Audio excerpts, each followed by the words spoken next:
വെള്ളം തീർന്നിരിക്കുകയാണ് ഗൈസ്. വെള്ളം എടുക്കാൻ ശ്രമത്തിലാണ് ഗൈസ്. കുടിയൊന്നും സെറ്റാക്കണ്ട. ചെപ്പാമ്പള്ളം ഇല്ല ഗൈസ്. ചെപ്പാമ്പളം തീർന്നിരിക്കുകയാണ്. ഞങ്ങൾ അപ്പുറത്തെ വീട്ടിൽ നിന്ന് ഇമ്മൂസിൻ്റെ വാഹനത്തിൽ ഞങ്ങൾ കയറിക്കൊണ്ടിരിക്കുകയാണ്.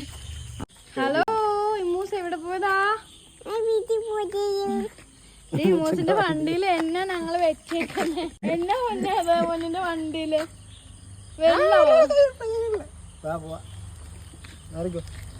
മൂസിന്റെ വണ്ടിയാണോ ഞങ്ങക്ക് സഹായിയായിട്ട് വരുന്നേ?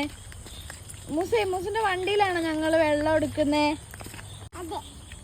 ഇമ്മൂസിന്റെ വണ്ടി എവിടുന്നാ വാങ്ങിയത്? എത്ര ലക്ഷം രൂപയായി? 2 ലക്ഷം രൂപയാ വണ്ടിക്ക്. പക്ഷെ എന്റെ പൊന്നോ, ഞങ്ങളൊന്ന് എടുത്തായിരുന്നു. എത്ര രൂപ റെന്റ് വേണം? എത്ര രൂപ തന്നെ? 2 രൂപയാ.